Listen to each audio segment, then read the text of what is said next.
welcome back to Novelty with S&V. I'm your co-host, Beck. And I'm Stephanie. You're Stephanie. Got it. I am. Okay. What are you drinking? I am drinking Queen of Wellness. I win. Oh God. Queen of Wellness? I am, because guess what? Oh no. Yeah. It's a week early. Okay. Mm-hmm. I sent you that TikTok. I know. And I was like, everyone's been messed up this month. Even my daughters. Well, except for Alex, but my other daughter, yep. Yeah. Heard. I love being a woman. It's like that Hosier TikTok sound. Yeah. But it's like bad. Everyone's had a weird. Mine's been weird. Mine's kind of weird. But yeah. Crazy. It is crazy. I'm sorry though. I hope the tea helps. It does help. Helps me.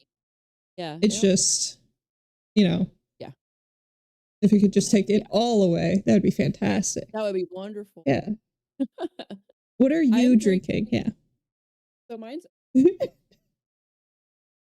I'm drinking Mm-hmm.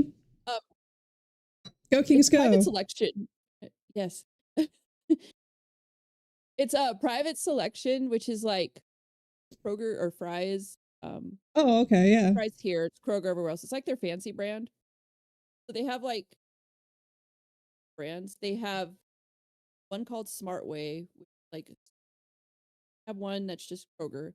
Then they have Private Selection, which is like more organic. Oh, sure. Premium quality. Yeah.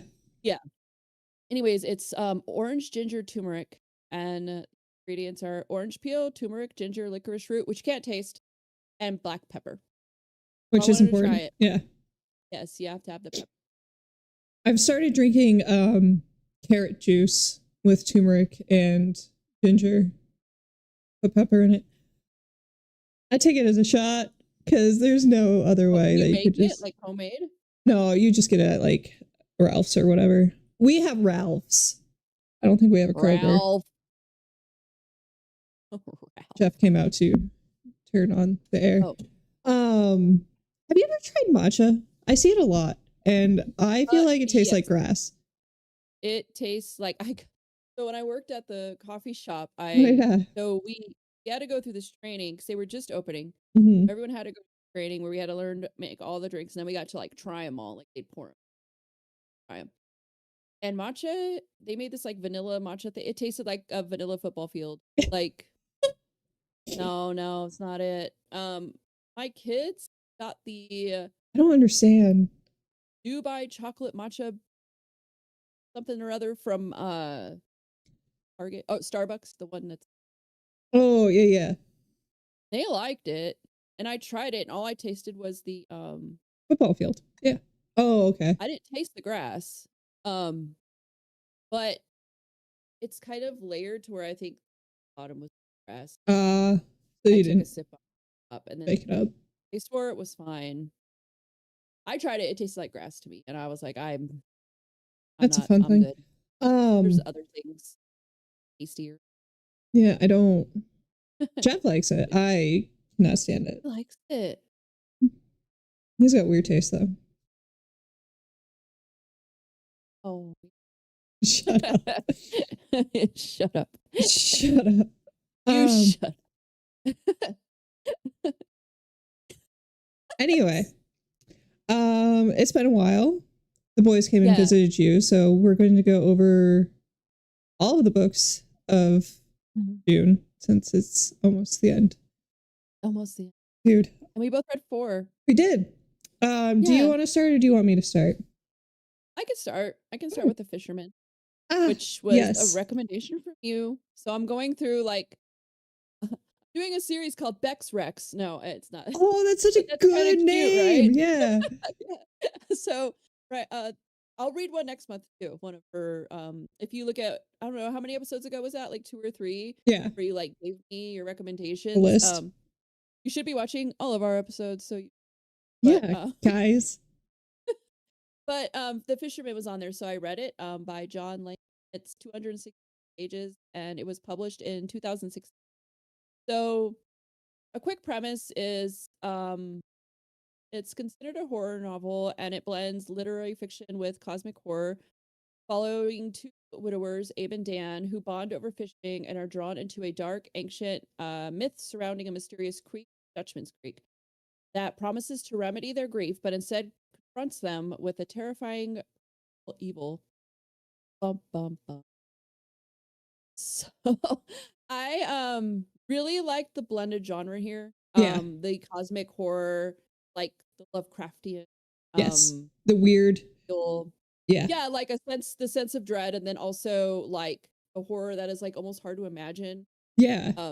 Just so out there, right? That was really not so not so much scary. It is No. considered horror, but it's unnerving for sure. Yes. And like that sense of dread is definitely there.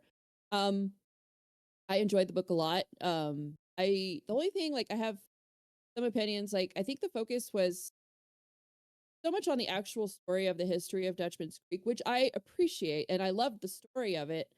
Um, and sometimes when you read books, you don't get that backstory, and I want it, so I appreciated that. To learn everything about it, it was really interesting.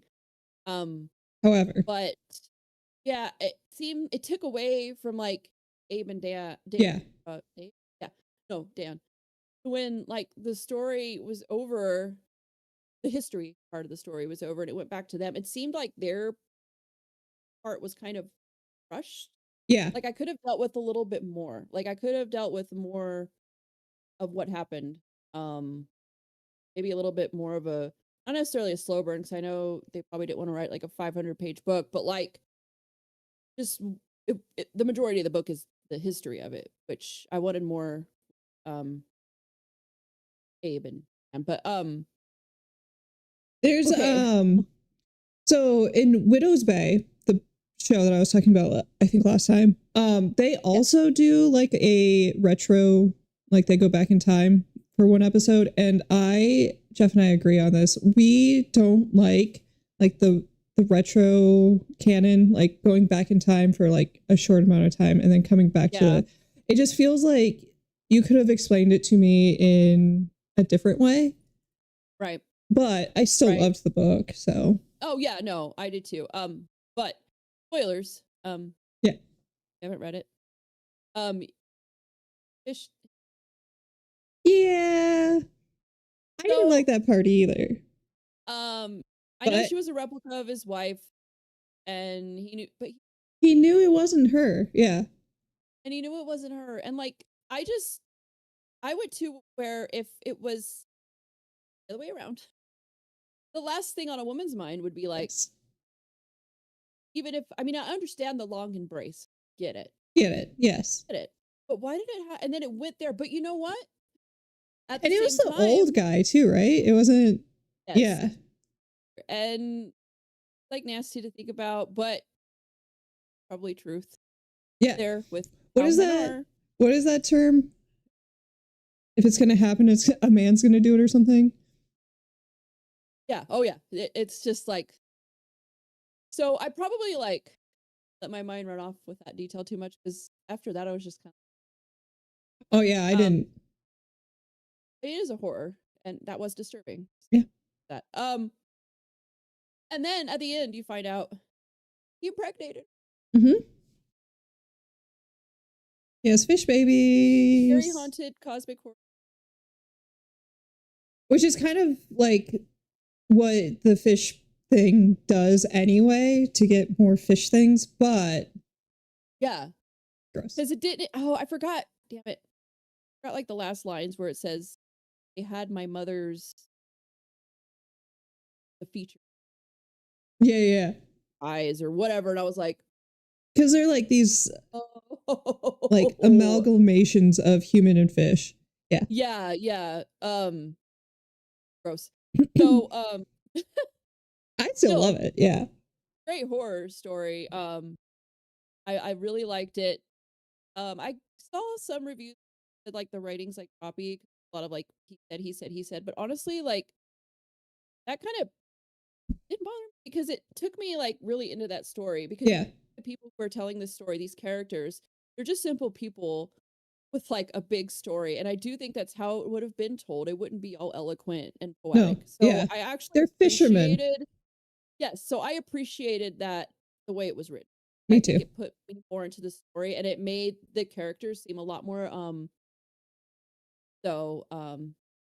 liked his Yeah. good, great recommendation. I say it's pretty awesome. There is There's some gross, but there's gross, and there's it deals a lot with grief.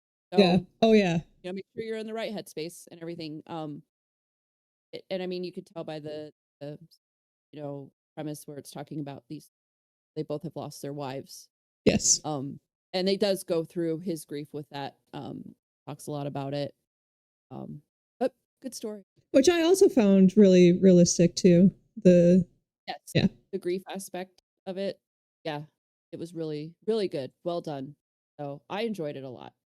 Talking about grief, my book, I know. It's interesting to me. I'm going to go on a tangent here. That after life events happen, it seems like somehow you just get into this like genre of like everything has like grief in it. Like it just happens, and it's like I'm not trying to go out of my way to read these books. Sometimes I am, but like for the most part, it's like, oh, here we are again. Cool. Oh, you have a lot too. I know. Oh, your dad passed away. Cool. Which Wolfworm. Yeah. But I mean, but this one is The Waves by Virginia Woolf. It is 297 pages. It's considered a classic. I think I was telling you about this, is that I have no idea what happened at all in this book. I do. So it's between 6 characters, 3 men, 3 women, and it starts when they're in like primary school, so they're kids. And then, so they get to like hang out, and then the 3 boys and the 3 girls have to like separate because the time. They meet another individual who ends up passing. So it's like all of their like grief put together. It's very poetically written. It's also very like stream of consciousness. So at some points you don't know who's thinking at this point. So I think it's very fantastic for what it's trying to do. It's like it was written in 1931, so this is a very like not novel idea at the time, right? Like having this like very flowing state. She can write very well. It's just I think I should have taken more time with it than I had. There's these books that you want to read, but you don't necessarily have the effort at that time to actually delve into them. Would recommend reading it, however, with a caveat of when you have the ability to actually like investigate more, I should say. Right. Take your time with it. Do you recommend listening to it or reading it? Do you think it would make a difference? I personally, I'm always on the side of listening to classics because I feel like it makes it a lot more legible. Do you hear like the inflections and stuff? Right. And also like sometimes when you come across a way of speaking that is older, you kind of have to like pause. At least when I'm reading, I'm for sure. Trying to like figure out what they mean by it. But when you hear the inflection, like you're saying, it does help with like, oh, this is what they meant. I think that's just because like we're not used to the discussion, like talking like that anymore. Old-timey speaks. No, that makes sense. But if you have the ability to, go ahead and read it. But you can also just, I'm going to go ahead and tell you that probably 90% of my reading is I'm listening to it. Oh yeah, same. Because I just don't have the time otherwise. Yeah. I can read, but I got into this sucker for like and so after everything's done with the house, I started this routine where I would cook and puzzle, and now it's like I have to do it. Yeah. It became like, and like I used to just read our morning voice notes. I used to read read and read. Mm-hmm. Now I'm like, I do this honestly way more. There is a book I'm going to order that I bought recently. But yeah, Yeah. All Along the Western Front or whatever. Yeah, I'm gonna read that because I really like them. But Give it a try. yeah. But so I'm gonna talk about my year of rest and read. Oh, fun. Your favorite. Ottessa Moshfegh. 289 pages, published in 2019. So yeah, the premise of this one is it's about an unnamed, so you never know her name. Privileged young woman in the 2000s, New York City, decides to sleep for a year, aided by a quack psychiatrist and a cocktail of prescription drugs to escape her grief and I know, dude. an existential emptiness after her parents' deaths. It's like a modern day bell jar, though. Oh yeah, yeah. It's a modern day bell jar. Got it. Yeah. I mean, that's what I got from it. Very rich. What was me? And it was so bad with that, as it almost felt like satire, like oh, sure, yeah. Maybe that's what they meant. I don't know. I've seen after I read it, I'm like, am I just not it? But there is a constant I'm beautiful. I look like a, and it got so fucking old. Like it was all the time. It would go a couple like about it, and then there it is. I'm like, God. So the eye rolls were off the charts. Remember we used to give the books eye rolls. This would have This would have been a lot of the eye rolls. Yeah, for sure, dude. How far we've come. I know. I love the eye rolls though. It was fun. But, I don't even know why I kept reading it. Like I thought something was gonna happen. So she pretty much thinks if she's long enough, like it'll go away. Yeah. And it'll go away. Kind of like, I mean, grief doesn't go away, but learn to like live with it and like how to like navigate yourself with that inside. Blah. It doesn't go there at all. It's just like I want to take drugs and get. And he has a friend. I understand. Yeah. He has a friend that she's like terrible to. He has this boyfriend. Well, this guy that's sleeps with sometimes, and it's just so random. And like I kept waiting for like a twist. Like I kept thinking something was gonna happen, and like nothing happened. It just kind of ended, and I was like, cool. So like the last part, spoilers, the last part, her friend. I'm not gonna read it. Her friend, watching the 2 hours I hit, and girl who jumps off, she at the end. So I don't know. I thought it was terrible. Honestly, I was like, what did I read? Not how it should have been. Jar. If you maybe like rich girl dad, or maybe you'll get it. But I'm just here. I'm sad and poor, so I don't understand. No, we have other books for that. Yeah, like so I would not recommend it. Personally, I was not. And then some people try to say like it's like not. What's deep about it? And what do I need to understand? Never been grief. No, I understand. I just don't like her personality. And then the author said, you don't like how she is in your just found that out afterwards too. And I'm like, I'm not a sexist person. I'm not. She's just annoying. Person. Yeah. Yeah. I'm trying. Okay. Somebody said the author said that. Well, but I was like, ew. So don't like that. Oh, so that's all I have to say about that one. Kind of a bummer. Yeah. I mean, I've heard great things, and then, but again, hear great things about the bell jar too. Yep. It's literally in everybody's what's in my bag? So my next book was The Heart is a Lonely Hunter by Carson McCullers. Yeah. It is so it was her first novel. She wrote it when she was 23. Very fun. It's 359 pages. It was published in 1940. So again, another classic. Sorry, guys. That's all I have. So this is set in a small town in the middle of the Deep South. It is the story of a deaf mute. His name is John.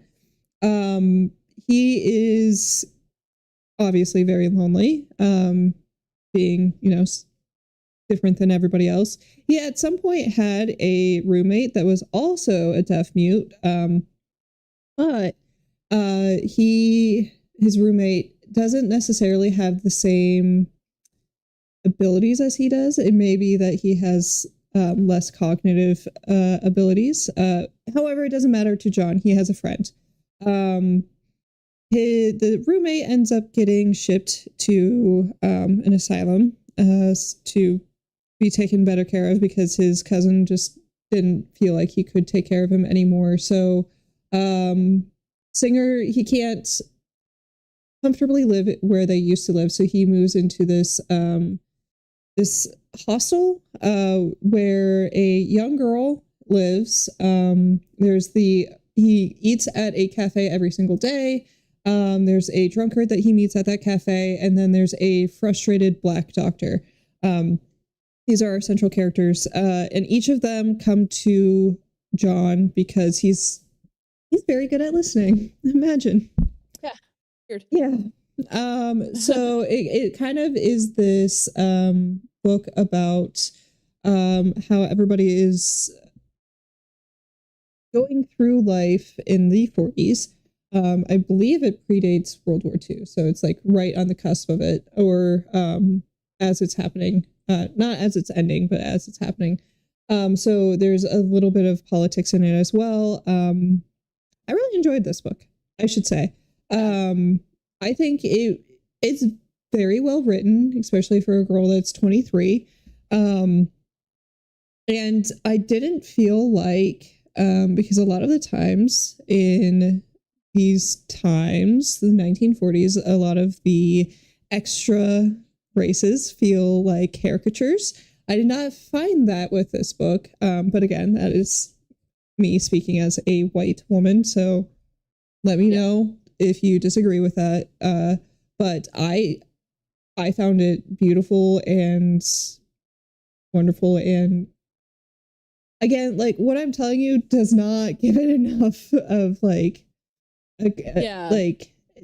reading the back of the book isn't going to give you enough of what it actually is. But, and then, what's his name? Jake. We're Jake. So he's very angry with how the world is going and how the rich get richer and the poor are in charge of making the rich richer. So if that is something, if that is something that you find you are also angry with, this is a fantastic book. Yeah, I had read about that book a while ago and know what happened. And then when you brought up you were reading it and you told me about, I looked at what it's about, either way, I was like, oh my gosh. Yeah. I wanted to read that. So glad you read it. I'm gonna have to check it out. Yes, it is sad. Oh yeah. Well, okay. I read a lot of sad books now. But I do want to read that one. I remember hearing about that one. I actually read about it. It sounded really. Yeah. So I wanted to correct myself. I said the book I wanted to read was all along the Western Front, and it's all quiet on the Western Front. I'm singing MGMT, Electric Feel. Oh, I think that's what was happening. I love MGMT though. Me too. I love the song, but I think that's what was stuck in my head, and I'm like, quiet on the West. I mean, you corrected yourself though, which we'll have to explain later when we're talking about Wolfworm. So, oh yes. So I'm going to talk about Eleanor Oliphant is Completely Fine by Gail Honeyman, 390 pages, published in 2018. So, love this. Loving it. I love it. So the premise is Um, Eleanor Oliphant struggles with appropriate social skills and tends to say exactly what Oops. Nothing is missing in her carefully timetabled life of avoiding social interactions, where weekends are punctuated by frozen peach vodka and phone chats with mummy. Mummy. Got it. Okay. But everything changes when Eleanor meets Raymond, the bumbling and deeply unhygienic IT guy from her office. She and Raymond together save Sammy, an elderly gentleman who has fallen on the sidewalk. The three become kind of friends who rescue one another from the lives of isolation they each have been living. And it is Raymond's big heart that will ultimately help Eleanor find the way to repair her own profoundly damaged. Oh, good. So at first, I was like, I wanted more. Like, it ended, like, everything's wrapped up, but I was like, I wasn't ready for it to end. It was almost so good that, like, I was like, no, wait. Oh, Yeah. right. And I was kind of sad about that, but the more I think about it, the more I was like, God, that was a story. Eleanor is like one of my favorite characters I've ever read. It's so funny. I'm gonna say she's autistic. It doesn't say that, but just if you read, I mean, if you read the book, you'll see how she is and her interactions and how she answers questions and the way she is. It's funny. It's funny. She'll say things she'll answer questions so matter of factly, and people will think she's joking, but she's like not. She's serious, and it's funny to be in her head for these interactions. But anyways, she has been through like a great tragedy, and she blocked it out of her memory. So there are hints as to what happened, but it's not revealed till later in the story. She is socially awkward, like it says. She's also covered in burn scars, covered face, everything burnt pretty bad. So, and then people aren't just very nice to her. And her mom, the only person she has in her life is like evil, like a horrible human being. And she still talks to her mom every week. And a lot of people find out and like, why would you do she that? was blocked. Yeah. What happened? It has to do with her mom. That's not a big surprise or a giveaway or anything. But she ends up making this friend Raymond, who is like literally what a great guy, what a great friend. Even with all of his like quirks, which he has many that she complains about, but I think towards the end she starts to find some of it like yeah. Okay, but she eventually does the help of him and some other events gets the help that she needs through therapy, and because her friend he helped her through a lot of these issues. So she eventually does cut ties with her mom and has a nice ending, which is good. Yeah. But it is sad. It's sad just about what happened to her and everything else. And this book made me think a lot, like, after I read it. Right afterwards, I didn't think about it. The more I sat on it, the more I was thinking, like, um, I always, like, make the jokes, like, I'm not a big fan of people, but, like, I couldn't imagine life without them. I mean, no one. I am introverted, but I'm not alone, and I don't think I've ever been alone completely, like she is, Yeah. in the beginning. And, um, like, I have my family, and I have you, friend. Your family too. It's different though. Yeah. Yeah, and, as much as I think I'd be okay on my own, um, I don't know if I actually would be. I think being completely alone would be a sad thing, and you get a little of that when, beginning of her story, and it's sad. But Raymond and great. But, this book is gonna be made into a movie, apparently. I found out, gonna be produced by Reese. I hope she does a good job, damn it, because it's a really good book. So, I'll probably see it when it happens. Because the book is really good. Obviously can't tell I do recommend the book. Yes. I'm gonna buy a copy of it. It really made me appreciate what I have in my life. I have a few, but quality not right. how it Yeah. me. But even if you just have one person, that's important and that matters. And it really made me just appreciate the people I do have in my life as much as I'm like, oh, I hate people. I mean, I'm joking half the time. I love people. I hate to see horrible things happen to people. It's Yes, just people are also very disappointed. very And much what so. fed to us, what we see is the disappointing part of people. But cool book. I recommend it. Great. Fantastic. Go ahead. Oh no, it's your turn. The Oh. Odyssey. Yeah. So I won't have a whole lot to say about this, I don't think, because everybody's familiar with the story. There's going to be also another movie that's going to come out, right? Of the Odyssey, I think. I will say though, something that I really did appreciate about this one in particular was that the translator, again, it's going to sound like I'm like a hardcore feminist, but the translator in this one was Emily Wilson. She's a woman, and she actually took the time to kind of think about some of the translations that predate her, which sometimes men got wrong. For example, a lot of the times when they call female slaves, because in ancient Greek they did have slaves. Fantastic. But sometimes when men would translate it, they would translate the female servant slaves into whores. That's not necessarily always the case with some of these girls. So I thought that was a very important note. Also, for the most part, like I just kind of gained more of an understanding of, I guess I'm like in my ancient Greece era, I guess. You start to realize that like modern toxic masculinity is rooted in ancient Greece.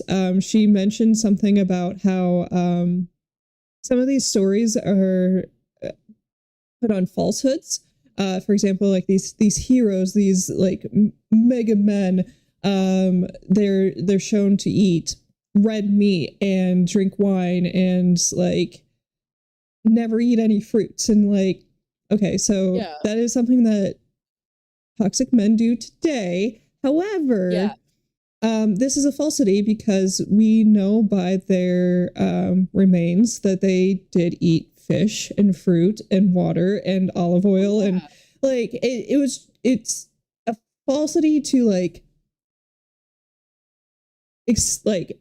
extreme, right? Like it's to show that these are like macho men. They understand that it's a falsity, but it's to show that like they're heroes, right? Because they're closer to the gods.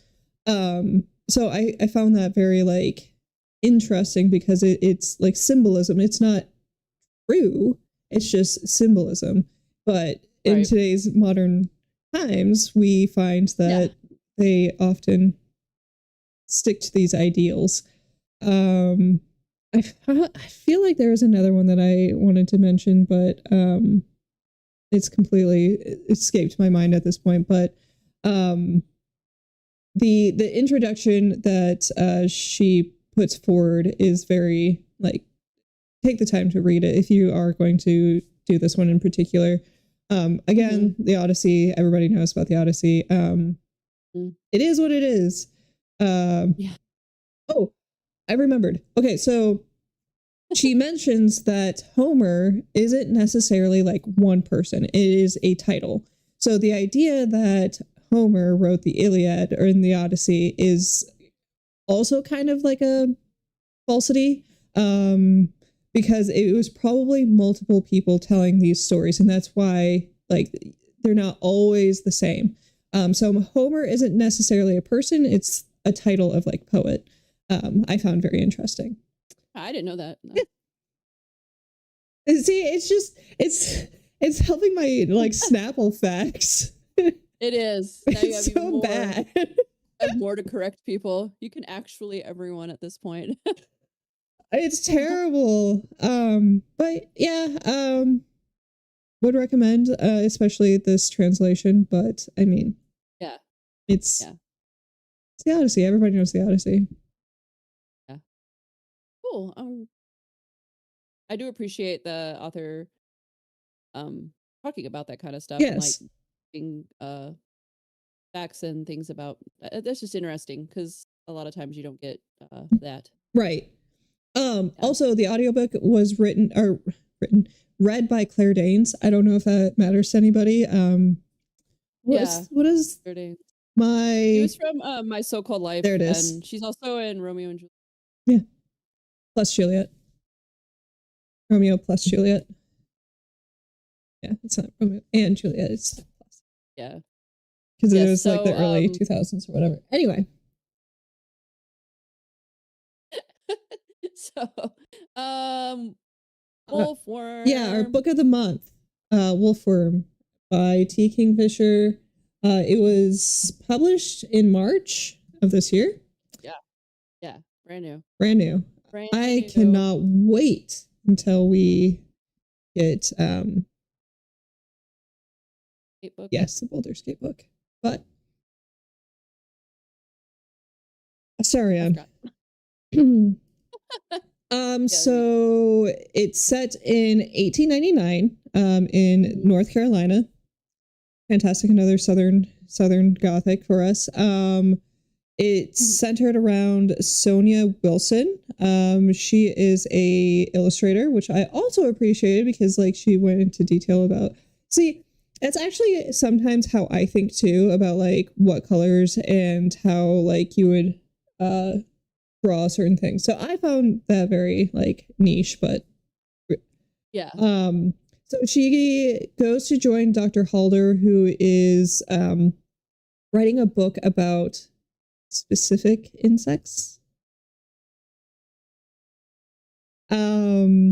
He soon finds that there are darker things at work than him in the Carolina woods. There's things about blood thieves. There's things about Chatham rabbits. There's things about Halder's wife? Question mark. Yeah.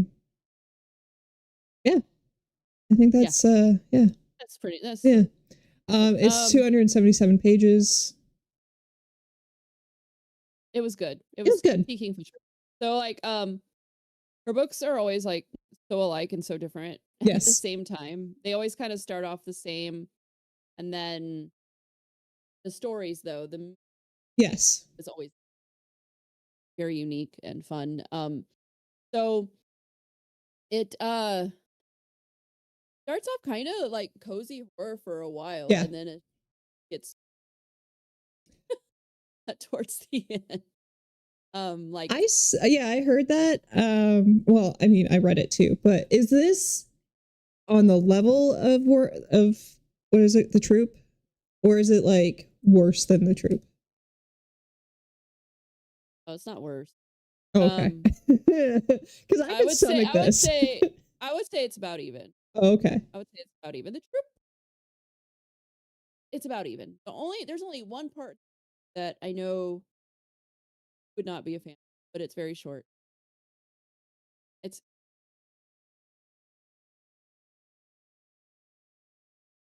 I know you don't like animal. I don't. Things. So the reason why we mention this is because it does pertain to bot flies. I'm out of focus, but that's fine. Oh, hi. There you go.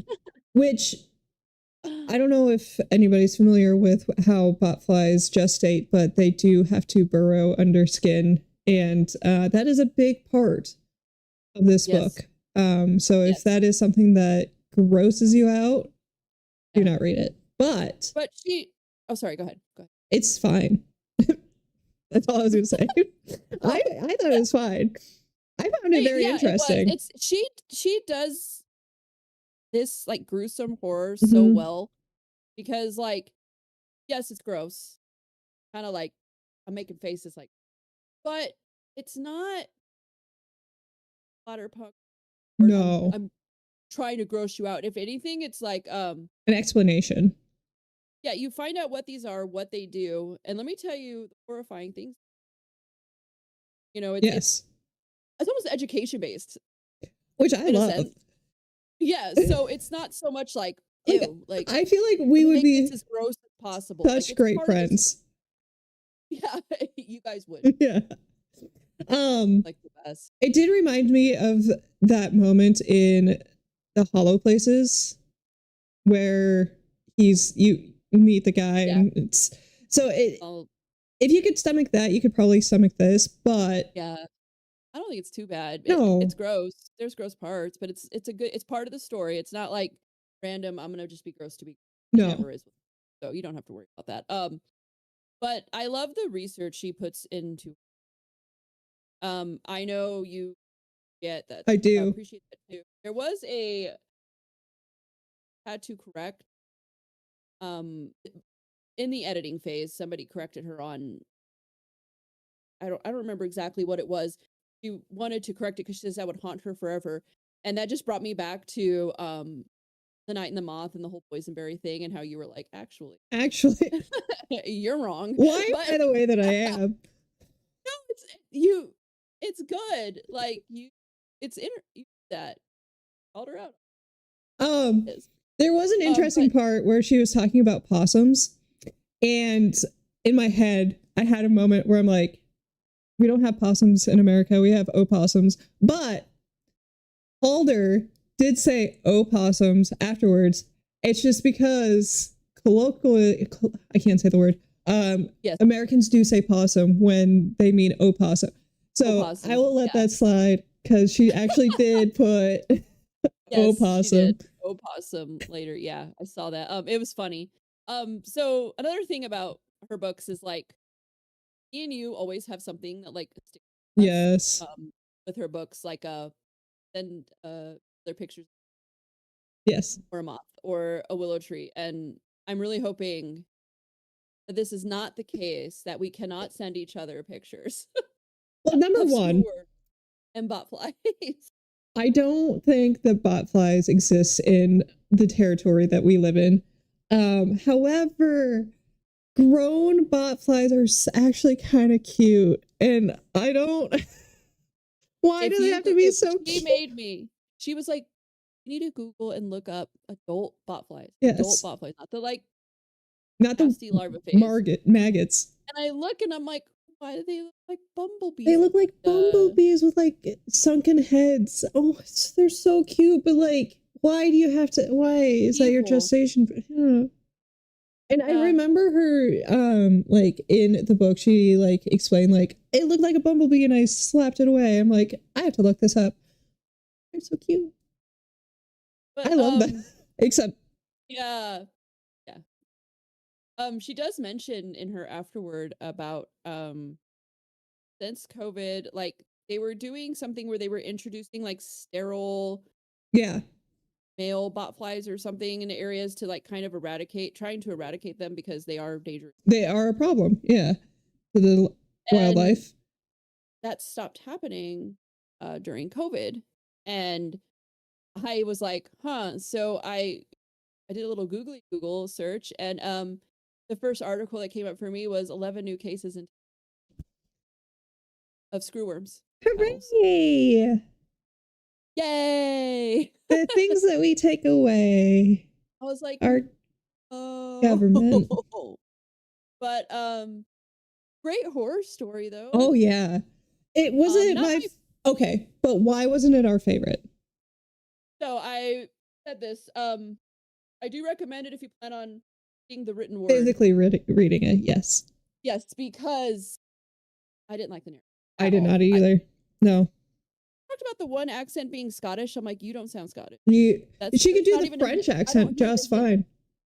Yeah, but and everyone sounded the same. Everyone. They all sounded the same, and so when they were, and I'm talking about men and women, not the main character, not Sonia. Yeah.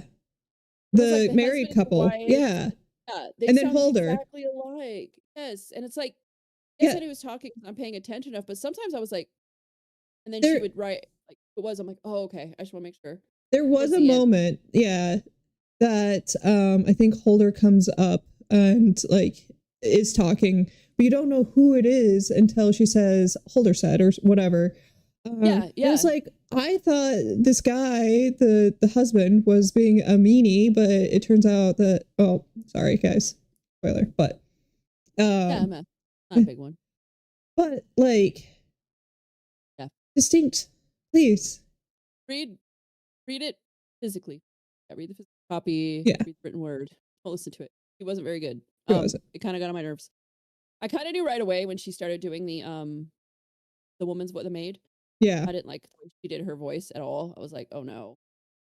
The way that she did the maid was a worse black voice than what was in The Heart is a Lonely Hunter. Yes.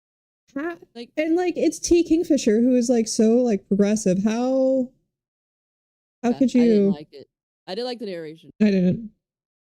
I love the story. Read it. Yeah. Everything, like, we need what is it called? What is this tea that we drink? I forget. Magic Hour? Magic Hour tea. We need Magic Hour tea to come on. And we also need T. Kingfisher to come on because, maybe Nat Cassidy too. Because we read everything. He was in Spearfish, and had I still been living in South Dakota, I would have gone and I would have told him, we do a podcast about you. Yeah, it's not true. All the time. Yes. He is one of my favorite. Yeah, for sure. And I really like the other guy too, but I haven't Strange Animals and oh yeah, Jared Anderson. Like him too. Yeah. But Strange Animals was such a good book. So good. Write another one. Yeah, please. Fiction. Yeah, really good. Yes. So what are you currently reading, my friend? You're gonna make fun of me. I'm currently reading. No, I actually do need to get back on that because I think the next one is Midsummer Madness. Okay.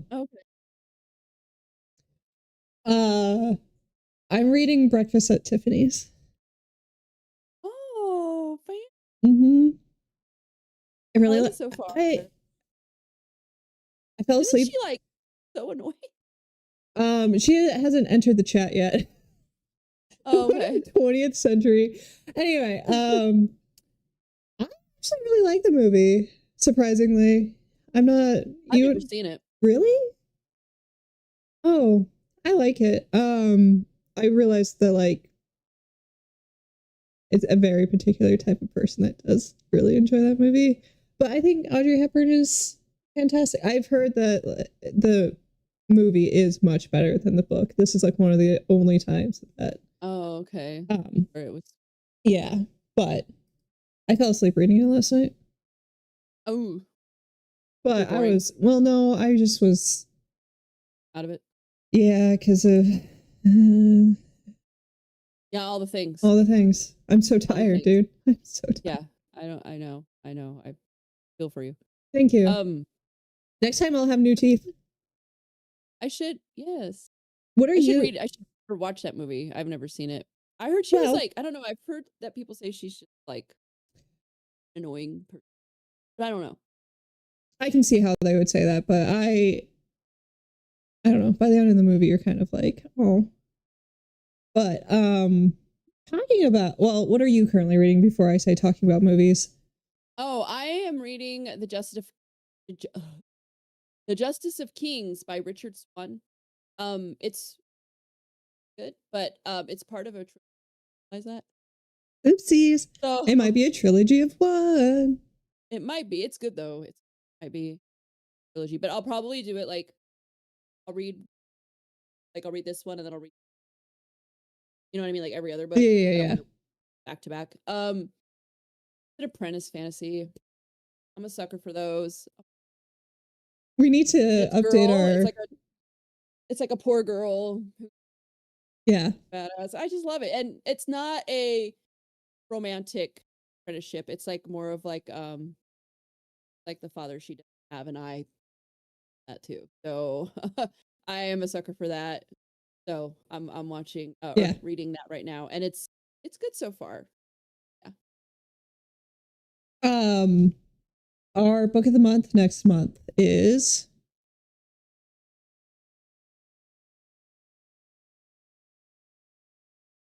You hear my drum roll? No, I was like, what the fuck are you doing? A Handmaid's Tale.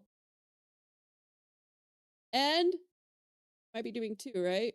Well, did you want to either we can start a film club and watch A Midsummer's Night's Dream, the 1999 version that has Michelle Pfeiffer and Christian Bale.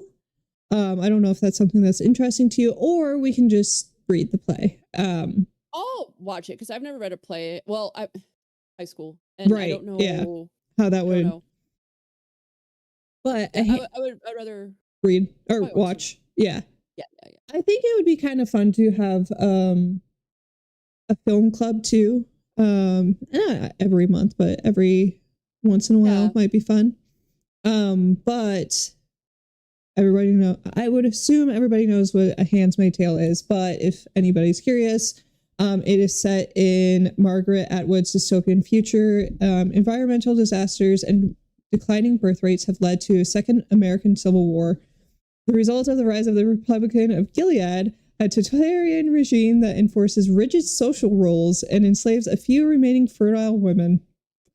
Deprived of her husband, her child, her freedom, and even her own name, Offred clings to memories and her will to survive it.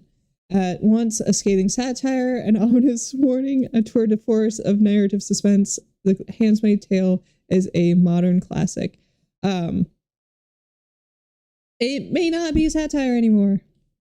Yeah, there's a lot happening recently. I sent you a video and I was like, you should read Handmaid's Tale because it was a little creepy. I'm not saying we're there, but I think people like read this book and was like, that's a great idea. Actually, yes. I don't know why they're making it bad. They read 1984 and they read A Handmaid's Tale and they're like, you know what?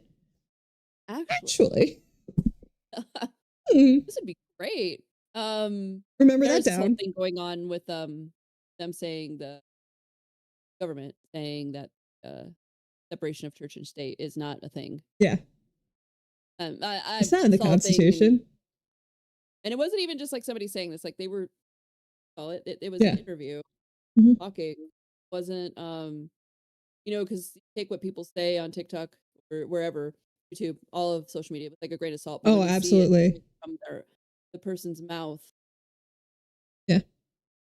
Anyways, so interesting. I did watch the show. I think you watched. I did. After I thought I stopped after the first season. It's not because I didn't like it. It's just that I forgot about it. Yeah, it goes downhill, but it's a show. I have a lot more. Yes. But the first season of the show was like, wow. I remember watching it. Wow, but I'm not a huge fan of the actress that plays. No, because isn't she like Scientologist or something? What she is about. Anyway. But she was like the producer's wife, or she got hooked up with that role. Cool. So, but I didn't think she was a very good actress. I just remember watching it going, I think they could be better for this, but now we know why. I'm really excited to read the book though. Yeah, me too. Yeah. And then we'll watch Midsummer's Night Dream. Yeah, we'll have like a little A Midsummer's Night Dream. Doesn't your you can watch it with Tanner. My son loved this play. Hopefully. It's PG-13, so he should be fine. Yeah. Fine. I remember his teacher talking about how he really, really enjoyed the play. So it was very cute. And we're midsummer, so I figured. Yeah. Oh yeah, because you're like theming a lot. Like, a little bit, yeah. Yeah, it's cute. I think it's fun. Yeah. All right, you got anything else? That's it. No, I don't. Right. Well, that's all for today's episode of Novelty with SNB. Thank you so much for joining us. Don't forget to like, subscribe, and leave a comment. I've been your co-host, Stephanie. And I'm back. And this has been Novelty with SNB. See you in the next chapter and visit your local national parks.